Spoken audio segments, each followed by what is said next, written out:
Towards the beginning of my minimalism journey about 11 years ago now, I would feel incredible relief when I would declutter these huge bags of things to either the Goodwill or things I was giving to my students. And it felt so good to be able to let go of so many things, especially clothes.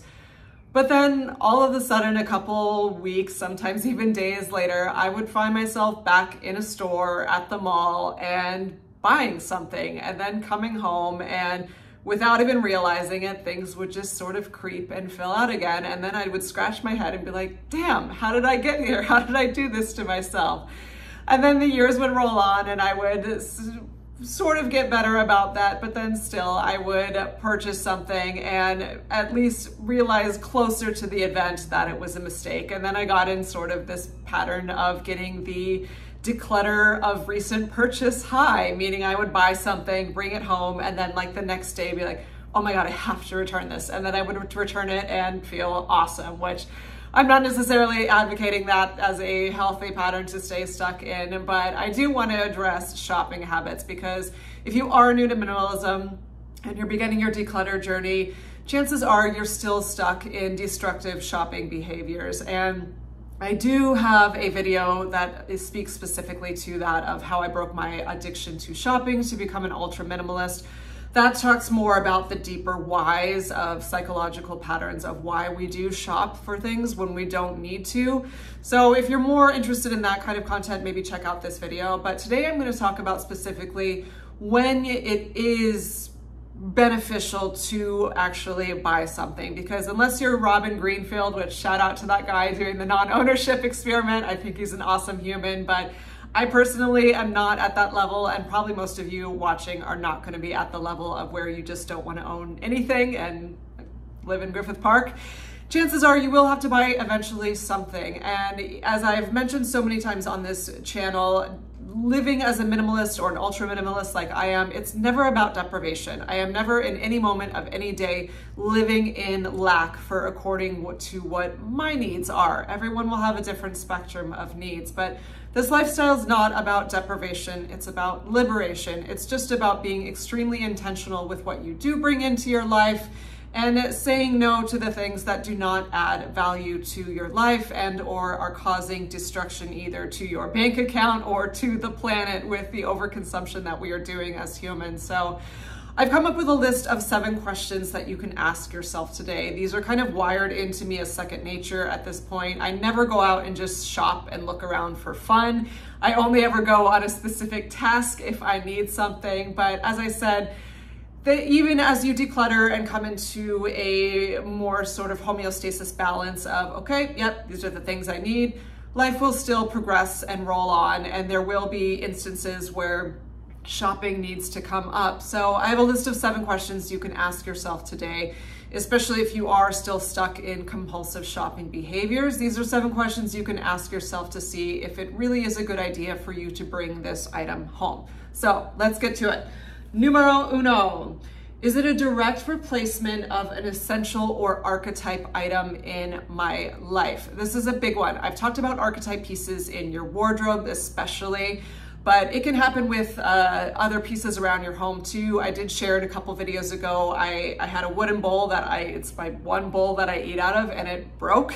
So I replaced it with something from the Goodwill actually, but I went out and replaced it right away because it's my only dish. Like, I'm not gonna eat out of the pot with my hands, like I needed a dish.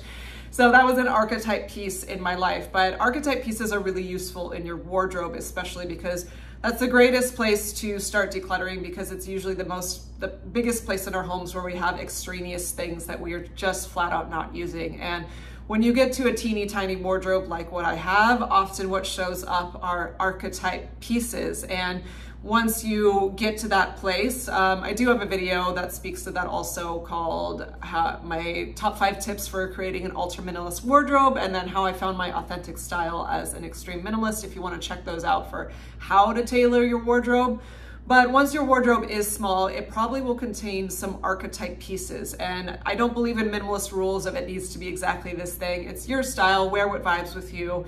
But for example, in my wardrobe, an archetype piece are black leggings. I have 3 of them because it's the bulk of what I wear, but If one wears out or rips, I'm absolutely going to go get another one. Or this is an archetype piece of a soft, earthy tone crop top, tank top, essentially. This one's been holding strong for several years now. But if it does ever wear out and or rip or have to kick the bucket, I'm going to find something very similar to it. For you, maybe you're a jeans and white blouse girl. If you spill spaghetti sauce and you ruin your white blouse and it cannot be saved, just go out and get another white blouse. This can be really useful instead of just going into the abyss of consumerism and seeing 8 trillion choices ahead of you. Just go out and replace the thing that needs replacing, whether it's a certain type of bag or something that has a certain function in your house. Really only going out to shop for something once it needs replacing, and then looking for a version very similar to that will make sure you're coming home with something that is exactly what you need and is going to be used. Number 2, is it cohesive with everything I already have? This again is another one that applies really strongly to your wardrobe, but it can be for anything in your home. With wardrobe specifically, when I was younger, I was super guilty of seeing something that's, ooh, that's shiny, or that's pretty, or that celebrity wore that type of thing, or that actress has that type of thing, so I should have that type of thing. And then my wardrobe was this giant mishmash of a bunch of different pieces that didn't go together, couldn't be worn with other things, were very just sort of specialty item, meaning I could only wear it to this certain type of event that would happen maybe a handful of times a year, or were very specific to being only, it could be worn in this type of season or circumstance or whatever. And it was a big mess of things that just were not useful. So with wardrobe, especially if you do see something that's like speaks to you, think about how it's going to go with all of the other pieces, especially when you have a tiny wardrobe. People often think, oh, there's very little options, but it's funny. I wore a shirt the other day it's one of my oldest pieces. I've had it since I think 2020, somewhere around there. And someone like, hey, that top's new. I was like, nah, dude. It's like 4 or 5 years old, and it's actually in like the bulk of my thumbnails. But the way in which you style things, like I can wear this shirt with hair in a different way, or not with this headband, or I have another shirt that I'd had for years, but I wore my neck warmer with it. And it's like, hey, that's a great new top. I'm like, it's not new. But having pieces that are all cohesive and interchangeable will actually give you so many different options. So when you do adopt something new into your life, and by the way, I like the term adopt because it's gives personality to what you're taking into your life, and therefore gives it more meaning and something that you should be more considerate of. Just like you wouldn't carelessly adopt a puppy you don't want to take care of, you don't carelessly want to buy clothing that ends up just in a landfill creating waste or creating stress in your life. So when you adopt something new, go through the roster of pieces that you have. How many pants can I wear this with? Or if it's bottoms, how many tops could I wear this with? If it's a pretty, sparkly, beautiful dress, okay, well, how much am I really actually gonna wear this? If they're shoes, do they match all these different other kinds of outfits? Those are definitely questions you should ask yourself when bringing something new into your wardrobe to make sure that you're actually gonna get use out of it and it creates value versus stress in your life. But even for something around your home, if it's decor, we all know my decor in my home is very sparse, but that's just how I like it. Not saying everyone has to live like that. But if you are bringing in something that's like, I don't know, a pot of flowers or an artwork or a lamp or whatever, or towels, does it go with everything you already have? I remember having a bunch of friends. I was at this like wine and cheese party in my 20s before I realized I hate going to wine and cheese parties, and now I just don't go to them anymore. But anyway, someone was talking about this big dilemma of she bought new towels for her bathroom, and then all of a sudden that turned into her having to redo her whole bathroom and then her bedroom because the towels didn't go with the tiles, so she had to redo the tiles, so she had to do the shower curtains, so she had to redo the lighting, and then she had to do her bedding because you could see it from the bathroom and it didn't go. And no hate, like if that brings joy to that person's life, like, okay, but oftentimes, at least for me, but I think a lot of people, if you're interested in minimalism, just hearing that cascade of events, that can be a lot of stress and a lot of money. So when you're bringing something in, whether it is around your home or in your wardrobe or whatever, make sure it's cohesive with what you already have so you don't have to declutter and buy a bunch of new things just to accommodate this thing, and or the thing doesn't end up sitting and kicking rocks in the corner because it doesn't work with everything you already have. Number 3, does it have strong utility? What is utility? Functionality, frequency of use, and designed/made well. Designed/made well, very often if you're buying fast fashion, it is going to be cheap and fall apart. I definitely have a history of buying things from fast fashion because it's what I could afford, but now I prioritize ethics over being able to consume things. And the price of fast fashion, though it is inexpensive for those of us who purchase it, it is expensive for those who made it. What do I mean by that? Fast fashion is coming from horrible slave labor conditions where those are people who are working 8 to 10 hours and often really hot, unair conditioned, very just inhumane conditions. They are not seeing the profits of these trillion-dollar fast fashion industries. These, things like Temu or Forever 21 or whatever, these companies that are making, thousands and thousands, millions, sometimes billions of dollars. The people actually producing these garments are living off of unlivable wages and just in horrible working conditions. Also that you can buy a new pair of pants for $5. Think about that. A $5 pair of pants or a $10 shirt, it's actually really expensive because that burden was placed on someone else, and that sucks. And on top of that, in countries like Bangladesh, which is actually the fast fashion capital of the world in that it's producing the most fast fashion, these workers are living in horrible conditions, and then it's also producing extreme pollution in the air, in the water, in that area. That's true of factories in China and other places as well. So while we in the West sort of champion being able to green our environments and make things more eco-friendly in our territory, if you are participating in fast fashion and these cheaply made things, you are causing pollution to really underdeveloped nations that are the victim of these pretty toxic and gross industries. Also, you can have just more, especially in wardrobe, but it's with cheap goods around the homes too. So when you are going to purchase, if you can't find something that is ethically made and your options in front of you are things that are very cheap, think twice about how you spend your money and what you're actually supporting. So for me, I would always rather quality over quantity and do some research into the company, see if they're using more sustainable materials, see if they have a pledge to things being manufactured in a way that is humane and letting the actual profits be given to those who are producing it. So do some research on that. Chances are if you're just buying something on the fly and it's very cheap, it's not going to be contributing to good in the planet. So think twice on that. Frequency of use, that goes without saying. If you're buying something that is only going to be used every once in a while, it's probably not the best use of money. The exception to that would be, say you're super passionate about skiing and you want to have skis for the handful of times a year you get a ski, like, okay, cool, but you still could look into circular economy things like rentals in that circumstance. But especially with clothing or things around your home, if it's just a gadget that's like for this one specific thing, like, oh my gosh, it became a meme because it was so ridiculous, but there's literally this device that it's a piece of plastic and it was like very inexpensive. So that goes to, speaking to how things are made for putting the burden on someone else. But it was this piece of plastic shaped like a banana, and it was yellow and had lines in it so that you could stick it on your banana to cut the banana. Because God forbid you take 10 extra seconds to actually cut the banana with a knife. But this is the mentality of the ridiculousness of consumerism that we're in. Look it up, it's a real thing, the banana cutter thing, I forget the name, but it's like, oh my gosh, do we really need to be spending our resources on that? And is that really adding intrinsic value to my daily life? Like for the however many times I need to cut a banana in a year, my goodness, no. But especially with clothing, as women, we can be guilty of seeing this beautiful, sparkly, incredible dress and oh my God, I feel like a total vixen in this, but you wear it once every 2 years. Probably not something you need to be putting your resources in. Where for me, when I'm buying something, it needs to be something that's adding value to my life on a consistent basis, even if it's not every day, it's something that's every week or every month, every year, and that I can continue to use.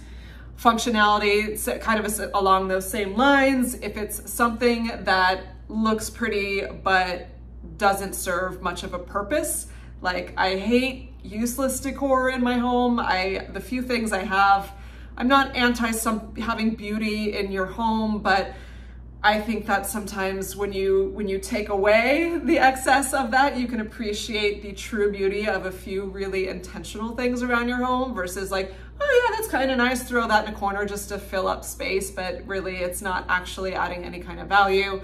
And then especially in wardrobe, I used to be the stiletto queen, and I'm not talking just like a nice pair of high heels that you would wear to a job interview. I had sparkly ones, glitter ones, sequin ones, these ones that had literal actual spikes coming off of them, and they'd be platform and 6 inches. And you know what? I could walk pretty well in them, but they hurt. I still have nerve damage in my toes from those things. And they would be ones that I would wear to a PR event for something in Las Vegas and then never wear it again for like 6 months. Same thing with dresses like that. If you're bringing things into your life that are very uncomfortable, or you just don't want to wear them, like that blouse that's really dainty and knitted and like white, and you think it's gorgeous, but you never wear it because you think you're going to stain it, like that's not really actually serving a function in your life. So when you do go reach for something, ask yourself, what is this actually going to do for me on a consistent basis? Number 4. Is it from an ethical source? I touched on this earlier, but just to reiterate, fast fashion and or fast production of cheap plastic, gadgety type whatever goods.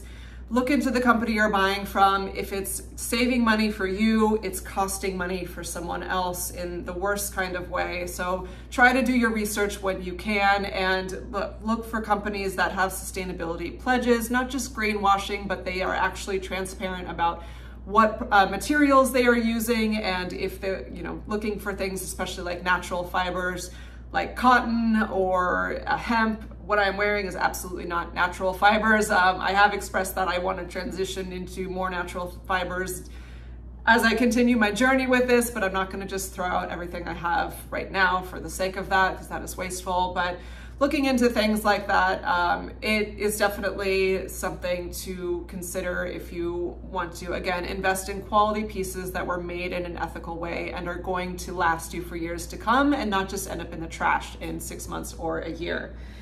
Number 5, this is a big one.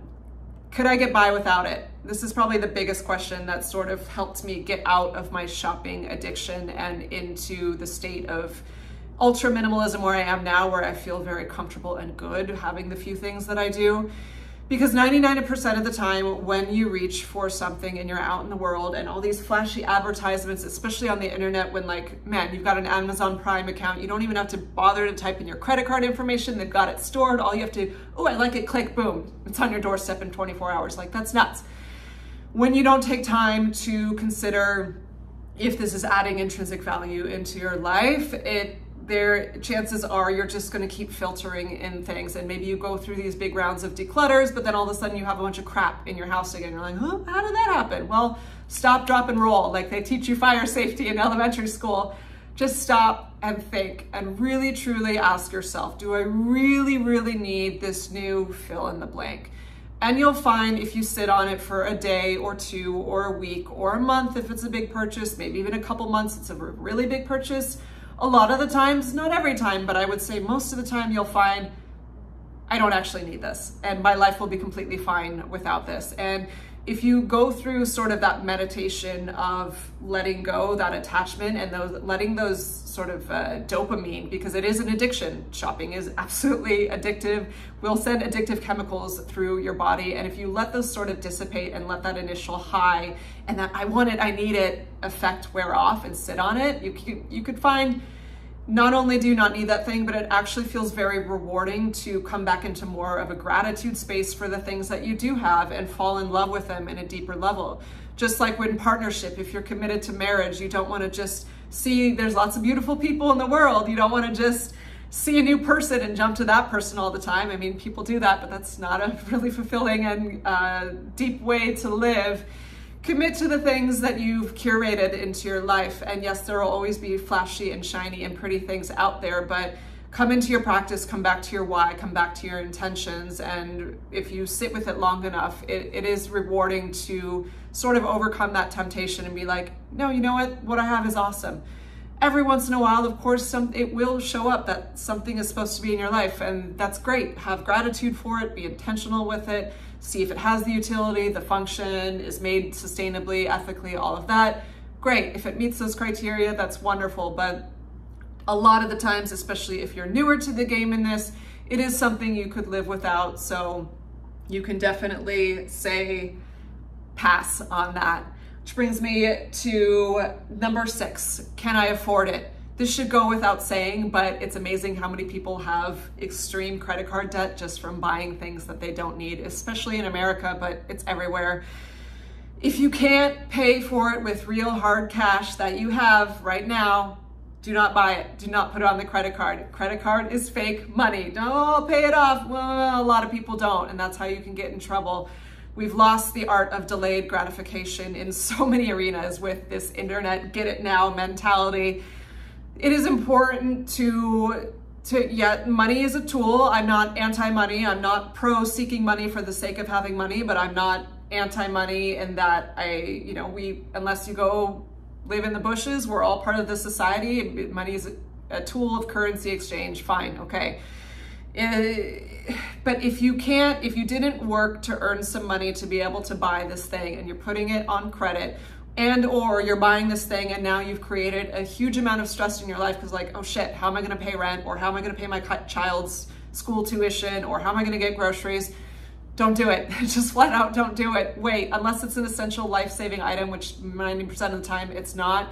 Just wait until you can afford it. And if you're in a place where you can't afford it for a very long time because your income's at a certain level, then it's just not something you need, flat out. Let go of that designer handbag that the media pushes on you that you have to have in order to be professional or desirable or whatever. It's just marketing. It's just brainwashing. Don't fall into those trends.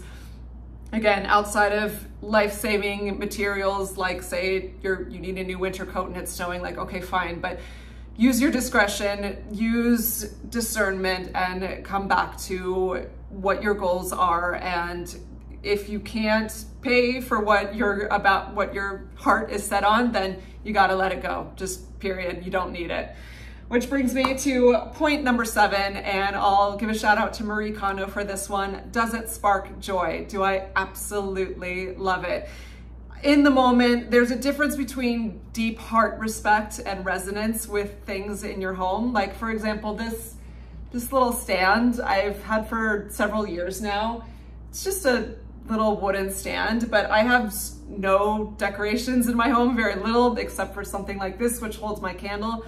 I have deep love and connection for that little thing because it's just one thing that adds a lot of joy into my life. So when I made that purchase back then, it just spoke to me. Maybe someone would be like, it's a wooden stand, why would that speak to you? Everything, we're all different. Everyone's gonna have their different spectrum of what speaks to them, but there's a difference between that respect for and care for the few things that you do have and that dopamine high of quick fix shopping. It's a totally different, just like there's a total difference between, as I mentioned, relationships and seeing someone hot on Tinder and swiping right is very different than a deep love heart connection you have for your partner.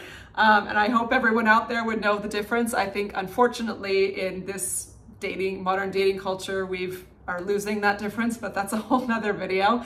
But I think you catch my drift here. So that's why it's important, I think, not to impulse shop and to really ask these questions to yourself. And if at the end of the day, it's maybe not something that's you could argue is overly important, but it really just brings joy to your heart, like, okay, bring it home. That's fine. I have a stuffed animal cat that I've had since I'm 9 years old. Does it have active utility in my life as a 40-year-old woman? No, it doesn't, but I have a deep heart connection to that little cat, so it's still in my life. Only you can answer that question for you. I'm not going to tell you what's useful in your life or not, or what you should or should not love, but definitely a question to ask yourself once you let those dopamine addiction things recede and marketing pressures or celebrity influence, take all that out of it, and you'll know what resonates as true love in your heart. Okay, so that's the shopping list for today. Let me know if you're newer to minimalism and these questions were helpful for you, or if you're kind of further along in the minimalism game and you have another sort of thought process or question that you have found is really helpful to tailor your shopping habits to be more intentional. let us know in the comments. Other than that, thank you for watching, my friends. See you in the next one.